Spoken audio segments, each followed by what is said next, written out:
she passes by. I say to myself, you're such a lucky guy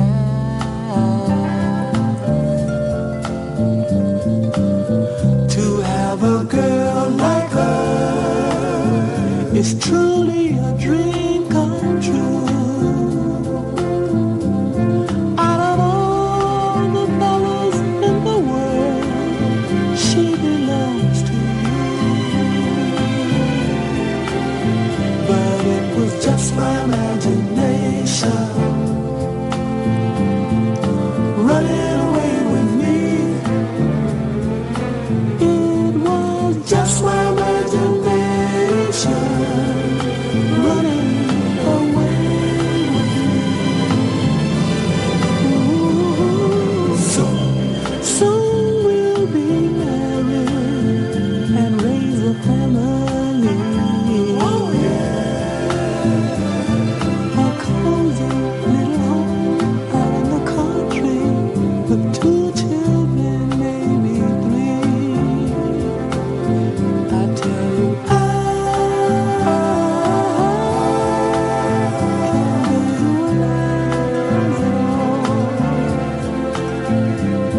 this couldn't be a dream, or too real it all seems. But it was just my imagination once again. Here's my story, it's sad but true. It's about a girl that I once knew. She took my love, then ran around with every single guy in town. Hey, hey, whoa, Hello and welcome to our Friday Kickabout with me, Zoe Shackleton, and my partner in crime, Connor Grace. We're on Smile Radio for the next hour. We've got a lot coming up today, haven't we, Connor? We have, yeah. We're going to be talking to Wakefield Trinity legend Terry Crook. We're going to get his thoughts on the international game, England and New Zealand last week.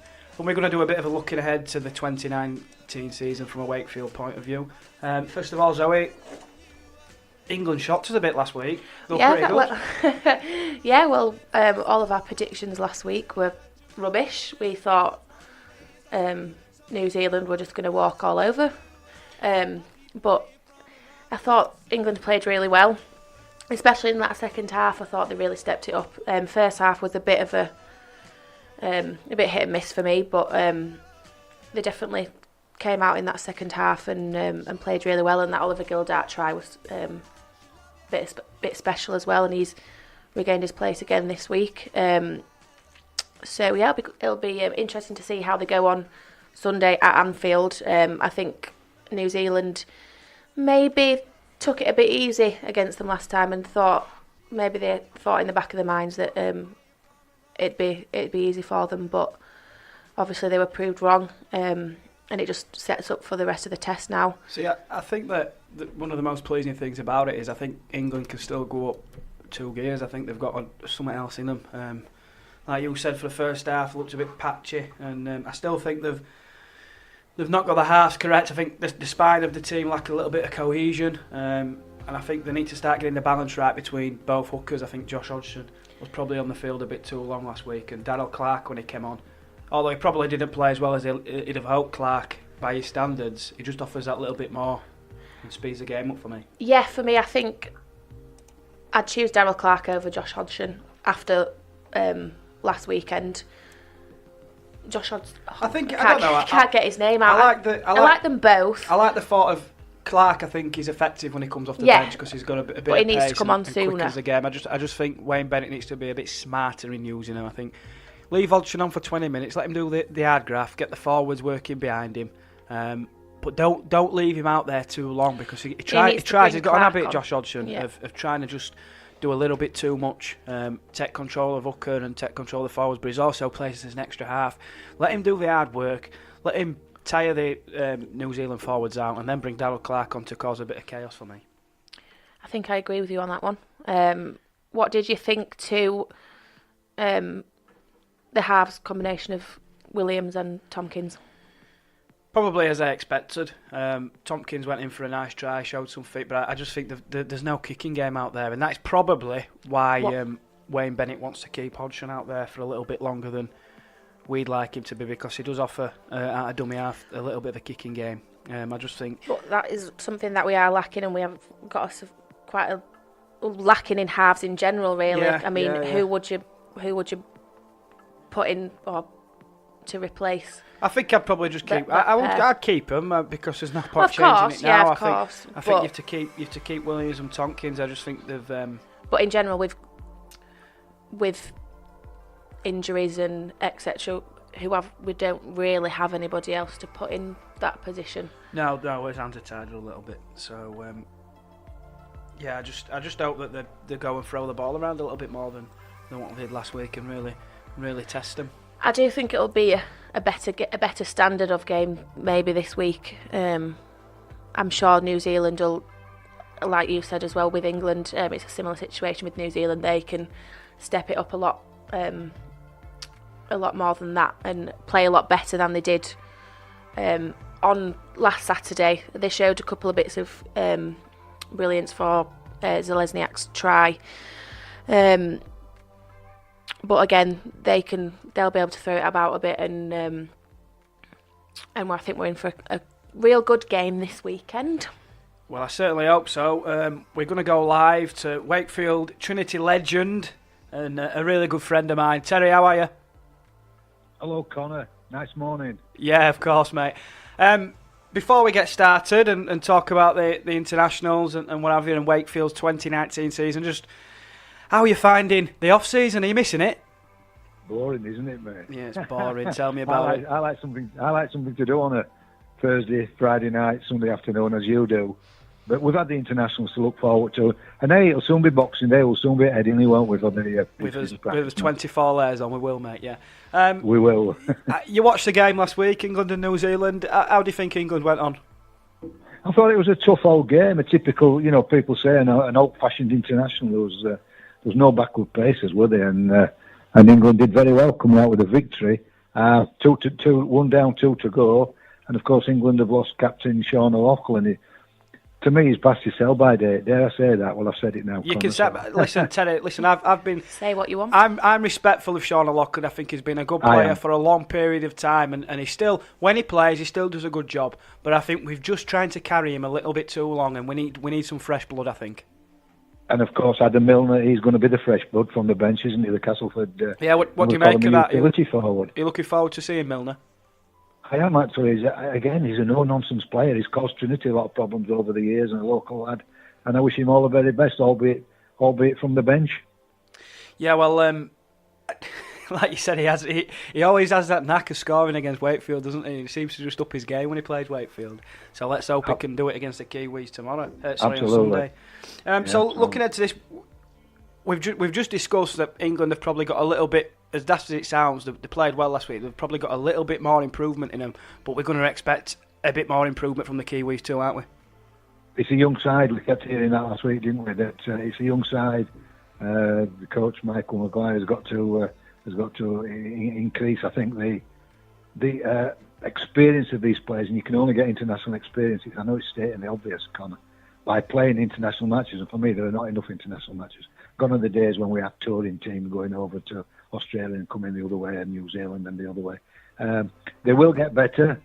A wounded animal, but hey, how much do you love that hacker at the beginning? That still sends a tingle down my spine. It's class, it does me too, mate. And Images. We've just been discussing, and I know me and you all season, we travelled to the away games together, so we have a good natter in the car, and we've been saying all year that Kyle Wood probably doesn't get as much game time as he deserves it, because when he comes on, he speeds the game up. We have Tyler Randall starting. I feel that it's a similar sort of situation with England. I feel that we leave Josh Hodgson on a little bit too long, and then by the time Clark comes on, it's probably just, I just think he needs to come on earlier. Would you agree with that? I certainly would agree, and didn't Della Clark, he's played well all season, particularly against Trinity. Didn't he do well when he came on? He just adds a little bit of something, doesn't he? Doesn't he just scooting away from acting half-back? He's got the extra yard of pace. For me, Josh Hodgson is one of these players we've got an Australian coach in Wayne Bennett, get selected because he's playing arguably, not my view, arguably at that higher level in the Australian league, along with the Burgess brothers, etc., etc. And as you say, it stayed on too long. But let's not forget that James Roby in the squad can't get a game. I mean, we're overburdened with number 9s, aren't we? We are, yeah. Well, he's actually had surgery in the off-season, so that's ruled James. Is that the Roby reason? out. Yeah, Is that the reason? But it would have been nice to have Roby because I just think he's probably a gear up on Hodgson. But yeah, we'll see. Well, looking ahead to next season, it'll be here before we know it. The home jersey is being unveiled tonight. A very nice jersey, I must admit. How much are you looking forward to next year? I'm looking forward to it very much, Connor. I mean, I've enjoyed the last 2 seasons doing the job I do down at Trinity, as you know that so well. A few new signings. We just hope that they can add that little bit more to the team. Signings in the pack of George King from Warrington and Craig Kopchak from Salford. I've made a note of the forwards we've got: Fafita, Yubi, England, Paulie, Hurst, Arona, Kermo, Ashurst, Batchelor, Horro, Randall Wood, and the King Crowther. I think I'll stop there. When are they all going to play, Connor? Do you know? And I've been thinking the same. But you've just read that off your list, and I've raised my eyebrows, thinking we have actually got that many forwards. And but competition, yeah, competition makes players play to the best. Of course it does. Yeah, I mean, if you were to pick a starting pack now, go on. We're going to put you on. The spot. We see. Okay. Give us a starting pack. I'd always start with Anthony England at number 8. Mm-hmm. To give us a good bullocking first 20 minutes or so. I agree, yeah. Are we picking the hooker, Tyler Randall? I think we go with Tyler Randall to start. Yeah, Woody coming off bench. Kyle Wood gives that little bit of extra from the bench. Yeah. Blind side, wow. Do we go for Yubi, for Fafita? I think I'd probably go for Fafita. Yeah. Second row, obviously, Ashurst's going to be one. Is Kermo going to be back to full fitness? And is he now great captain, but is he now past his sell-by date? Got to be Batchelor. It's got to be Batchelor in the back row. Say again. It's got to be James Batchelor in that other back row for me, Terry. He's got to continue his progress and development, hasn't he? So I think I'd be going with England, Randall and Fafita. Back row, I hope Kermo comes back and does another season with Ashurst and maybe Batchelor at loose forward, I don't know. And then from the bench, you've got to have Paulie. Of course, we're talking here, and of course we've got Craig Kopchak, who always does well from the bench. George King has been playing from the bench for Warrington. And hey, let's not forget, George King, to me, is not a player that's ever going to win a game with making 50-metre breaks. Yeah, he's similar to Chris Anakin in a way, isn't he, Terry? You know, does the hard graft and gets the metres, but he's never going to win you a game, is he? As Jordan Baldwinson didn't do, he was a big disappointment, wasn't he? But hey, George King's got the experience of a Challenge Cup final under his belt, albeit being beaten for Warrington against Catalans, and a grand final experience, beaten by Wigan in that grand final at the Theatre of Dreams. And so hopefully he can talk to the players about it's not just about playing in that grand final, it's a build-up, isn't it? It's been measured for your new suit and booted, going down early, a couple of nights in London, having a walk around Wembley Stadium, having a walk around Old Trafford, and the euphoria of the day rather than the victory or the defeat. So let's hope George King can bring at least that to the squad. Yeah, well, I'm gonna give you my starting pack now because I've just been thinking about it. I agree with you with the front row. I'd go with England, Randall, Fafita. In the back row for me, Matty Ashurst, James Batchelor, and at loose forward, I just feel we need. You obviously put James Batchelor there. I just don't think he's quite big enough. I prefer him on the edge, so I'd go with Tinny Arona at loose forward.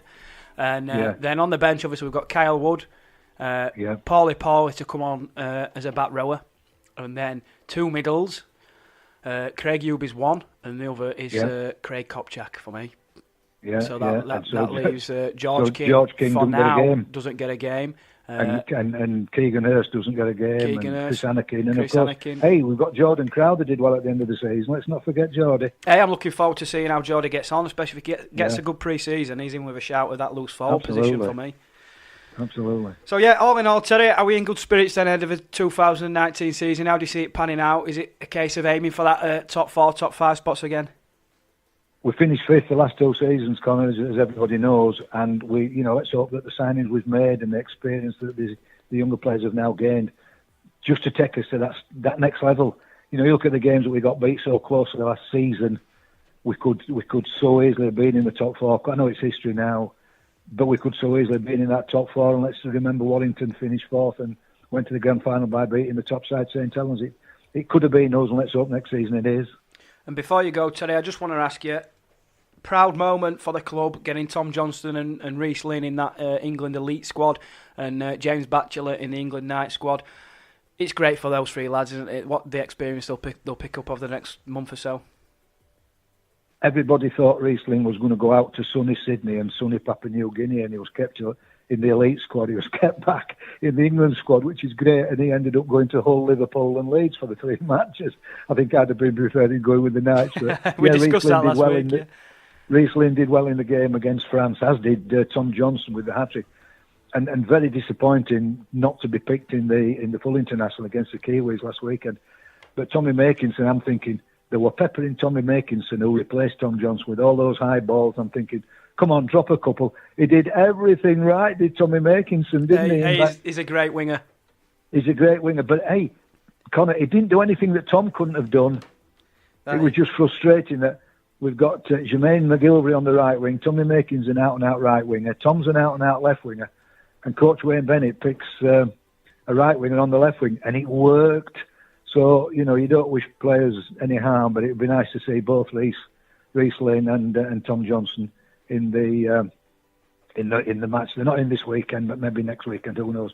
And JB Batch has done well down under. He's only a young kid. He played last weekend when the Knights beat Papua New Guinea. I know his sponsors, Scrooge Inway, will be very, very proud of James Batchelor. And it's only going to develop in even more into it, and he'll be back next season buzzing and firing on all cylinders.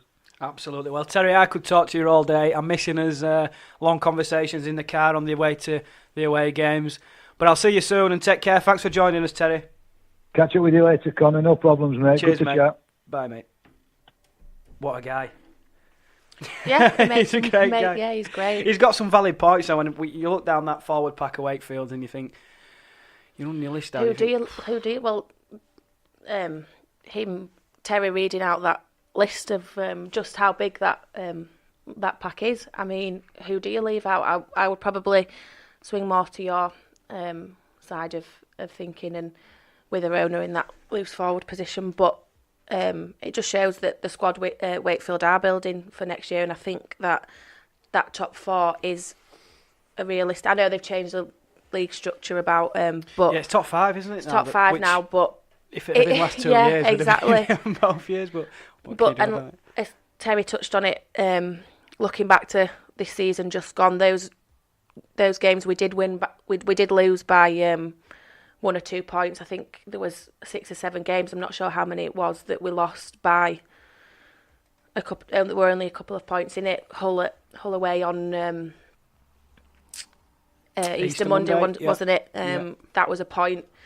Castleford a few days before that was 3 points, something like that, wasn't it? We lost to Leeds by 2 points. Yeah. We lost close away at Wigan earlier on in the season, away at Warrington earlier in the season by something like 6-8 points. And it's those games that that Wakefield need to start winning to get into the higher positions. And there's no reason why they can't start edging teams out now with, like you said, with that massive forward pack, and I'm guessing a few more signings still to come as well. Yeah, potentially. Yeah, before. hopefully one. We'll see how that pans out. I've given you a sneak peek of the new home jersey that's been revealed this evening. You have, you like it, don't you? I love it. Yeah. It's a little bit different, It's a bit different to what we've had for the past couple of seasons, but it's more vintage Trinity. It's more traditional. I think you look at it and you think that's a proper strip. Yeah. Because no disrespect, I mean, the one that highlights to me is the 2015 one, which it was the worst season I've ever seen. We only won 3 regular games all year. Massive turnover of players through the year, but the shirt for me, it just didn't. It wasn't the nicest. Which shirt was that? It was a white one, but it looked like a mucky white because it had grey Trinity logos like blended in across the. Oh yes, I know which one you mean. Yeah, and it just didn't look right. And then the away one was a really well, that was our side of things to come for that flamboyant season. blue. Do you think? But no, I think this is the nicest strip, and I've also had a peek of. I know you haven't, but I've had a peek of the away one, and some of you will like it, some of you won't, but it's something different too. So we've got that to look forward to. Yeah, we're going to play a bit of music now, just to break things up. I'm sure you'll have heard enough of our voices by now. And then after that, we're going to discuss the big game on Saturday. It's Arsenal versus Liverpool at the Emirates, and we're going to get all the gossip ahead of that one.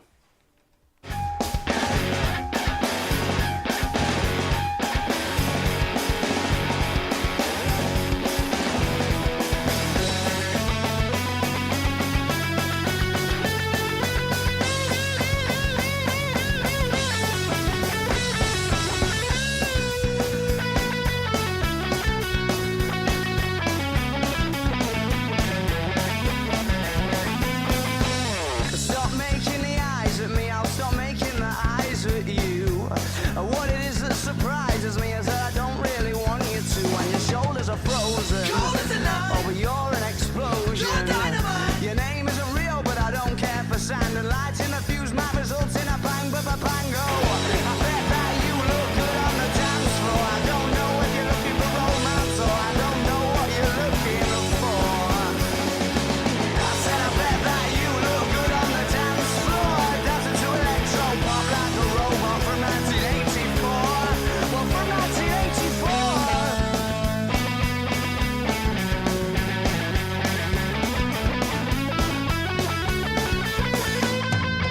I wish you'd stop ignoring me because it's sending me to despair.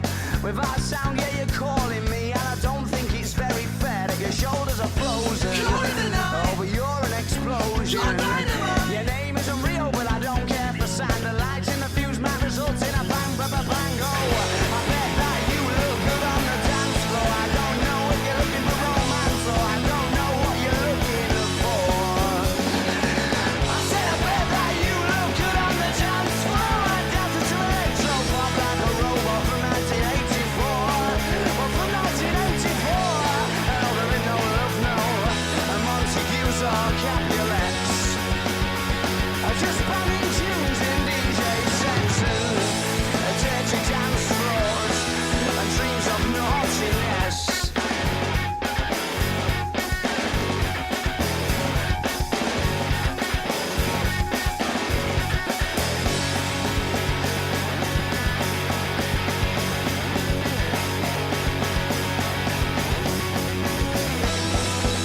Well, I bet that you look good on the dance floor. I don't know if you're looking for romance or I don't know what you're looking for. I said I bet that you look good on the dance floor, dancing to electro pop like a robot from 1984. Just from 1984. College Grove Nursery in Wakefield has been providing the highest standard of childcare for over 22 years. Situated on Eastmore Road, we are close to the M1 and M62 motorway network and also convenient for Wakefield city centre, schools and major places of employment.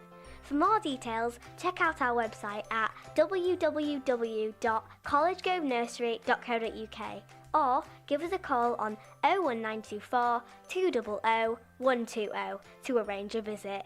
College Grove, a special nursery which takes a hand, opens a mind and touches a heart. Bit of Arctic Monkeys there. Yeah, I love that. It's a belter.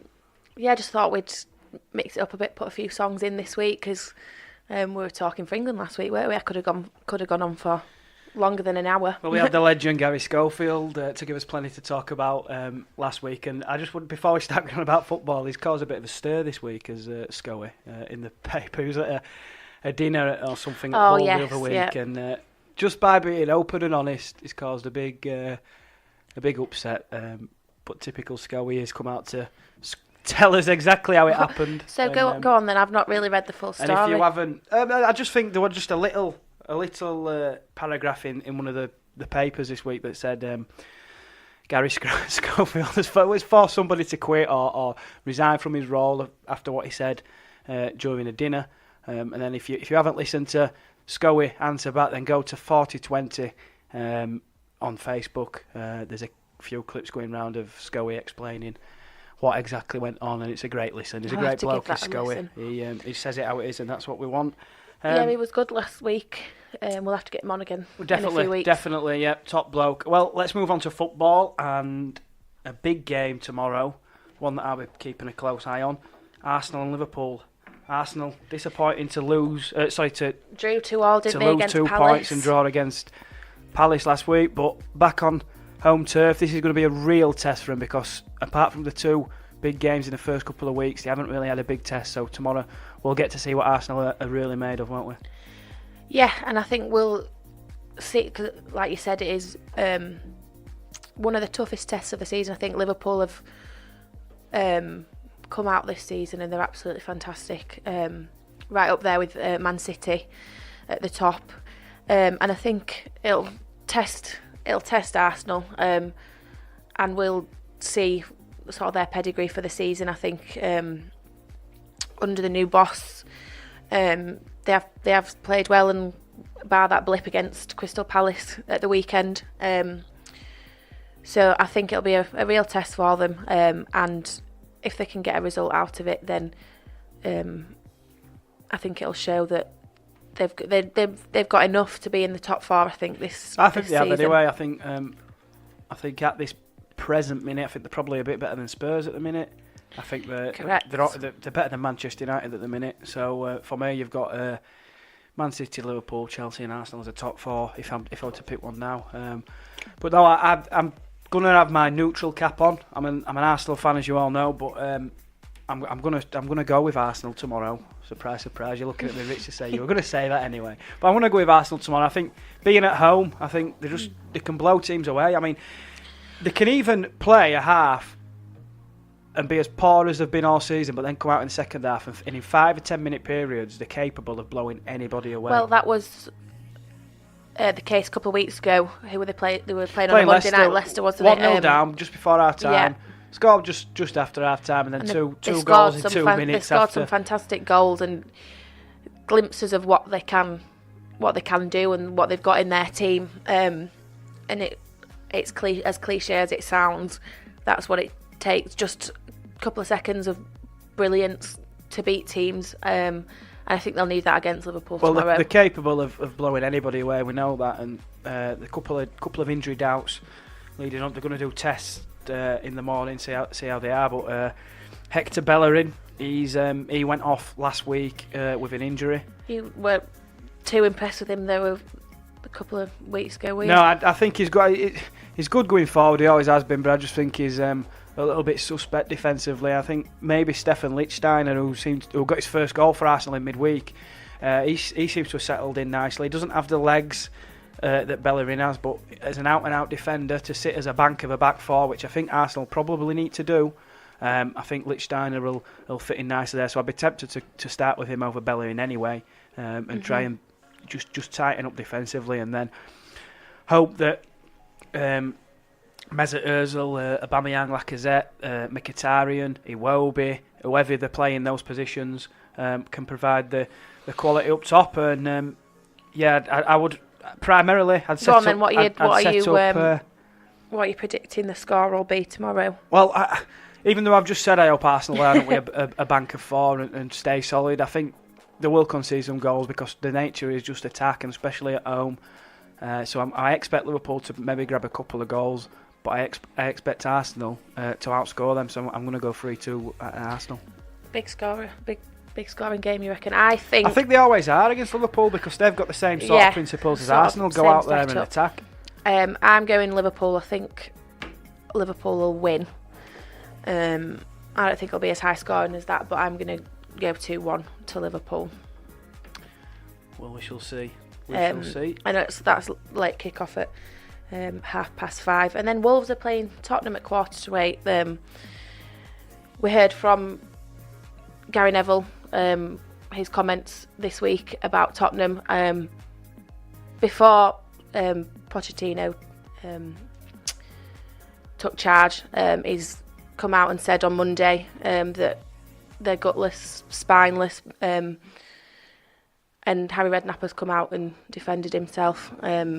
What's your take on that? I can see why people get upset by it. I really can. Redknapp was part of a successful Spurs team. He had his hands tied behind his back to some extent, got them into the top four. They played some really good football. All right, not as successful as they are now, but not every manager's Mauricio Pochettino was a really successful manager. I think he needs to... I like Gary Neville because he says it is similar to Scully in some ways. Maybe not as controversial, but he says it how he sees it. Yeah. And that's what you need. And look, everybody's talking about what Gary Neville said. That's what he's wanted, you know. And that's the sign of a good pundit. And he's a really good pundit. I enjoy listening to him. And I I watched the debate on Sky Sports last night, and Steve McMahon, former Liverpool player and England international, says, how long is it going to be before people come out and say we coach teams to run at Gary Neville because he can't run, he can't defend, he's slow, all this and other. And I'm not so sure some people do that because Gary Neville's not, he's had a good career. His personal accolades and collective accolades speak for themselves. But he does have a point. Gary's got to expect backlash on that, but I'm sure he'll take it with a pinch of salt. Yeah, I think Harry Redknapp accused him of not doing his homework, and he's come out on Twitter and he's done his homework. Yes. He's done his homework. Yeah, he's come and out done a win ratio and how many games when he was at Valencia. Yeah, he has. But if you want, he hasn't included Harry Redknapp's record at Spurs. He's included the records he had at Portsmouth and Birmingham. So it defeats the object of it really. But I think I have to disagree with Gary Neville's comments. But I do think that they are coming into a good side under Pochettino. I like Pochettino. I think he's a good manager. But like we spoke about this last week, I just think they lack that something extra to win the big games and break into that top four. And I don't think they will this season. I think the other teams have stepped it up.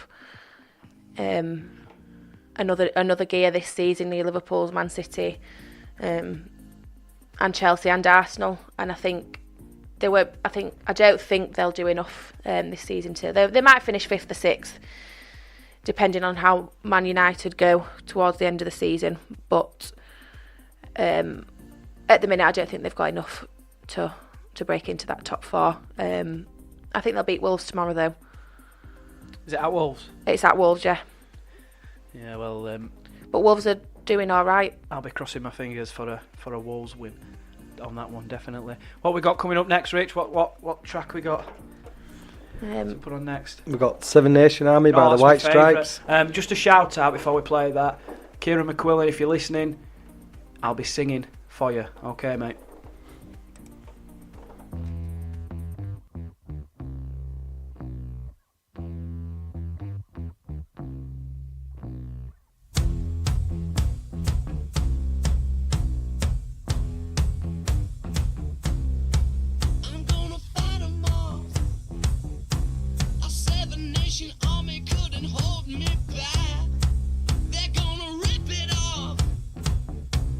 Taking their time right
Absolute belter, love that one. Have you ever... He's called me love again.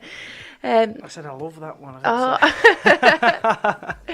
Have you ever thought about taking up a career in singing? Several times, actually, Yeah. and that's Yeah, I think deadly you'd be good. serious. I'm multi-talented, as some would say.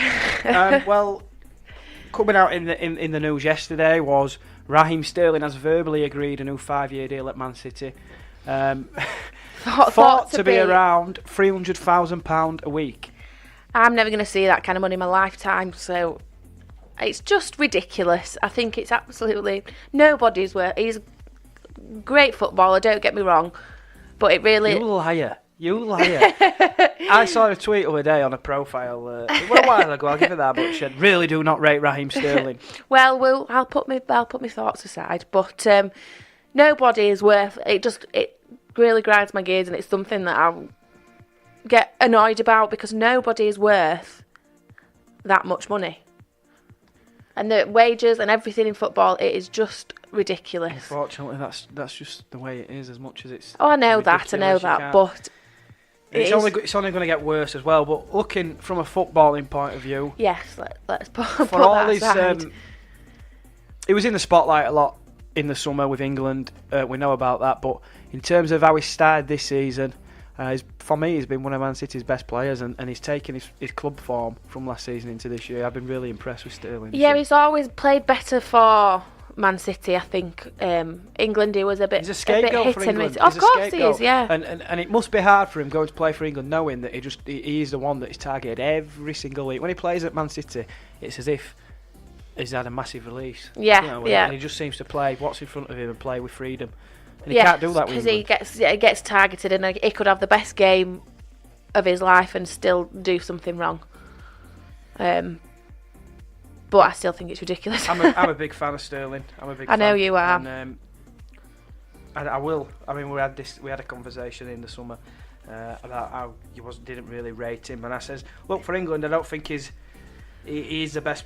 I don't think he's up there with the best players. He never really performs for England, but in terms of club football, I don't think there's many out there English talented that's as good as him. Yeah, and he's still young as well, so he's got a lot of years left in him. That's a great thing as well. We've got so many young English players coming through now and starting to find some form. I mean, we watched Chelsea and Derby on Wednesday. That was a cracking, great game. I mean, Derby scored 4 goals and didn't win. Obviously, 2 of them were in the back of their own net, but one from a Chelsea loanee as well. And they were foul in the build up to the Chelsea goal anyway. So really, it should have been David Nugent. He nearly got it. They nearly equalised in the dying seconds, and it were literally inches, and it rebounded the wrong way off the post, didn't it? And that was a huge let off for Chelsea. But we've gone off on a bit of a tangent. What were you trying to say? What point were you making? We haven't really got on a tangent. I was just saying that Mason Mount and Ruben Loftus-Cheek, as we were talking about young English players, they come up against each other on Wednesday. That was a nice little rivalry there. He had a really good. I was really impressed with Mason Mount. I was, yeah. But it's nice to have those type of players competing for spots in the England midfield. Yeah, and I think as well it helps. Gareth Southgate has done a fantastic job since he's come in, and it looks like he wants to give these young players a chance. I think with previous managers, England managers before him, they've not really given the youngsters a chance, and they've stuck with the big names and your experienced and your older players. And it's good to have, obviously, a good mix of both young and old, but we're never going to get anywhere. We're never going to progress if we don't start bringing them in now. And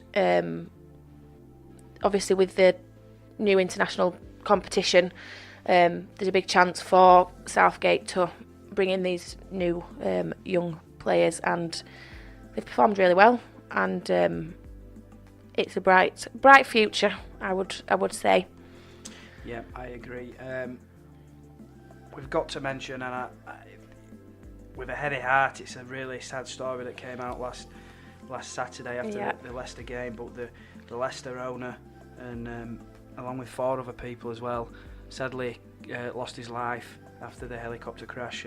But Leicester are going to they're going to play Cardiff tomorrow, and At whilst, Cardiff, whilst yeah. it will be tough for them to play, they will want to play to honour They'll the want to, chairman. yeah, and they'll want to win it for him. It was a tragic event. I remember we were sat watching Match of the Day last Saturday, and I'd not really heard anything about it, and then Gary Lineker addressed it on there, and I thought that was really good. They did how they came out and did that Match of the Day when such a tragic event had happened, and nobody knew at that point either what had happened, but you just saw the pictures and footage from the incident, and it was an awful tragic incident. But they'll want to go out there tomorrow and play for him and win that game, and I think they will as well.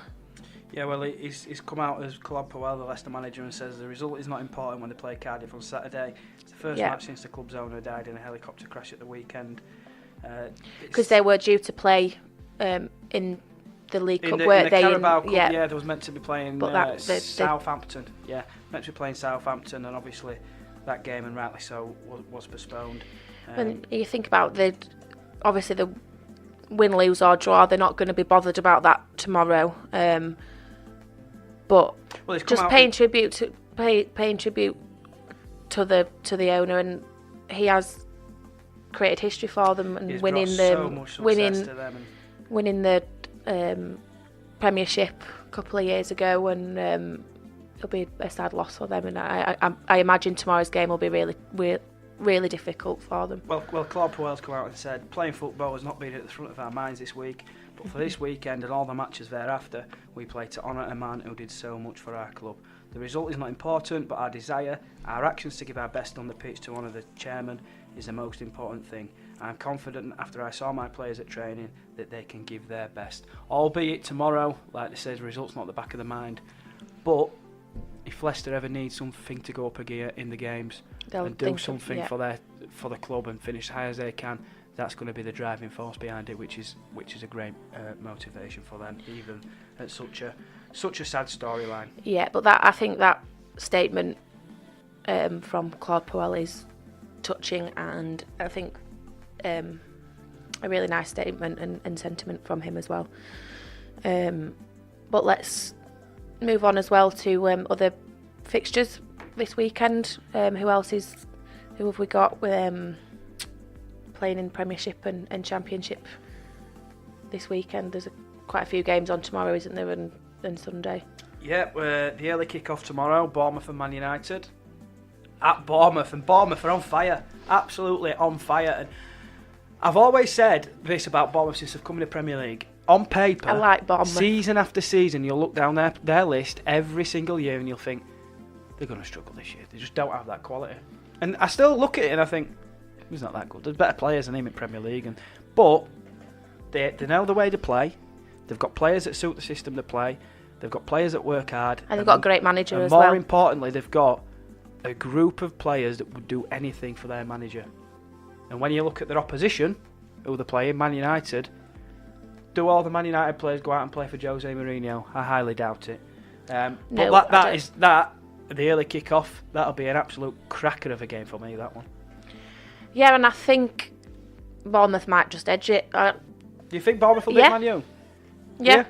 Either that or a draw. If you'd have asked me a fortnight ago, 3 weeks ago, well, I'd yeah, said, true, yeah. I think they've probably just picked up a little bit of Man United. Yeah. But Bournemouth at home, in the form that they're in, last week, I know they played Fulham and Fulham had a man sent off, but some of the football they played were outstanding. Well, we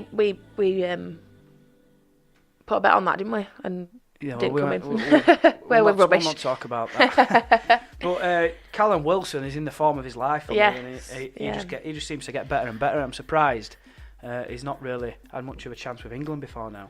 Well, you never know. He might do in the if he carries on playing like he is, he might do in the next couple of months. But we'll see. He's in really good form. Everton Brighton. That's a bit of a tricky one to call. Glenn Murray scoring goals for fun for Brighton. and at the grand old age of 35, I think. We had to look at that last week, didn't we? He seems to just be getting better with age, like a fine wine. Because He's always scored goals throughout his career, but when he signed for Palace, I think maybe 5-6 years ago, he seemed to hit a bit of a standstill, and he wasn't getting much games. I think he went on loan to the Championship, and then he went back to Brighton, found his home at Brighton, and he took that form into the Premier League, and he looks an accomplished Premier League striker, and for him to do that in his late 30s and become that was a cracking little goal he scored last week as well. That's a player that's in confidence. If you haven't scored for a while and you're not full of confidence, you don't even attempt that. You try and take a touch and then put it in. But the fact he's done that and first it's come time, off, and that'll give him even more confidence, won't it? So that'll be that's a tough one to call though. I think Everton are doing all right. Well, I'm going to go for a 1-1 draw. Ledman is going to score for me. So that's my prediction for that one. Newcastle and Watford. Again, I think Watford. I'm really impressed by Watford. That Pereira they've got playing for him. He's a classic player. And Isaac Success, who played like his last name. I've always rated him as a player. He's just probably maybe not scored the goals that he'd have hoped, but he scored at the weekend, and that'll give him. And what's happening at Newcastle? There's something not right there, and they're not playing well, are they? And I think. Again, like Huddersfield, and we spoke about it last week as well, I just don't know where they're going to get a win from either. Who have they got in their side? I just don't think they're good enough, Newcastle. No. They've got a couple of players that are decent. Jamal Lascelles, who was just the captain, who's just signed a new contract. He's a good defender. Shelvey's a good midfielder. I do like. I was just going to say. They've got a couple of good players, but they've no strength in depth. They don't spend money, so I think they're just where they expect to be, and I think Rafa Benitez is aware of that too. West Ham and Burnley. West Ham are picking up the pace a little bit, but Burnley under Sean Dyche, even when they're not in good form, you still always fancy Burnley just to turn it around like that. And I think the past couple of results haven't really reflected how they're playing, and I like Sean Dyche. I think he's a really good manager, and I think they'll be mid-table there or thereabouts. There's no danger of them. And they can always nick a goal. Yeah. They can always nick a goal. Ashley Barnes, Chris Wood, Sam Vokes are all goal scorers. And quickly whiz through the others, and then we'll. Got Wolves and Tottenham. We spoke about that one. Sunday, Man City versus Southampton. You've got a fancy Man City at their place, haven't you? Yeah, I mean, they're just unbeatable at the minute, and I think Southampton are doing all right. They're a bit like Bournemouth for me. But yeah, you'd fancy Man City. I think Man City will win this 4 or 5-0 for me. Yeah. Southampton, they've signed Danny Ings, who does a good job for them, and Charlie Austin when he's fit, but they just don't look like they've got goals in them. So I fancy a comfortable, easy Man City win on that one. Yeah. And Chelsea Crystal Palace at Stamford Bridge. You'd fancy Chelsea for that one. Comfortable 2 or 3-0 for me. What about you? Yeah, I'd go with that too. Yeah. And then Monday Night Football. This is a belting game for you. Can't wait to watch. You're going to get popcorn out the lot. Huddersfield Town versus Fulham. Oh. At Huddersfield. Now, actually, I said that in a sarcastic tone, I know, but it's got the makings of a decent game because Huddersfield at home, they still play some exciting football. And how they didn't score last week when we watched it on Match of Days, it's beyond me. We were saying, when they're going to score here? When they're going to score here? They just never hit the bar and hit the post. But I think when your luck's going for you, as all cliche as it is, those goals go in. And I think Huddersfield are just unlucky at the minute. And obviously Fulham not doing great as either. So it could be, like I said, it could turn out to be a cracking game. I think both sides desperately need a win. And I'd go with a draw on that one. I think I'd like to see Huddersfield win, and I'd like them to stay in the Premiership, because I think they had a great season last season, first season back in the Premiership, but I don't think they've got enough this season, but I would like to see them win on Monday. Yeah, unfortunately, I think they'll go down, but I do think they'll get a win over Fulham. I think they're very much like Newcastle. They've not got a side good enough for the Premier League, I but think we shall see. Fancy Fulham to win. Huddersfield to beat Fulham 2-1 on Monday night. Yeah. Fulham, same old with Fulham. They've got goals in them. Excited players going forward, but they can't defend. Yeah. That was evident last weekend. So for me, We shall Huddersfield will see. set up and they'll win that one by 2-1. We'll have a bit of a break now. Come back and talk a bit more football, a bit more rugby. There's England are in action tomorrow as well, Rugby Union against South Africa. So we'll have a little bit of a talk about that as well. But we'll have a bit of a music break now. So coming up next, we've got the Last Night by The Strokes. But don't forget, if you miss any of today's show or any other shows, you can catch them again on iTunes, Spotify, Podbean, Stitcher, and all the other great podcasting sites. And just have a little word from one of our sponsors. The Samantha Sykes Foundation Trust would like to invite you to their annual Butterfly Ball, held at Leeds United Centenary Pavilion. There's a 3-course gourmet dinner, live music from OKTC, one of Yorkshire's best live party bands, a live charity auction. To purchase your tickets or for further information, go to www.samanthasykesfoundation.com. Get yourself down for a fantastic night of entertainment and help us to help others.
And we're back. Bit of music there for you. So we're going to be wrapping up in a couple of minutes. That hour's gone really fast again. But But just a bit of rugby union as well tomorrow. The other code. England are playing South Africa in the first autumn international. And there's been news come out today that Manu Tuilagi is not will miss the game due to injury, and Chris Ashton has replaced him in the squad. So that kicks off at 2 o'clock tomorrow at Twickenham. And we'll just quickly look ahead to Sunday's match against New Zealand. Connor, what are your predictions for that game?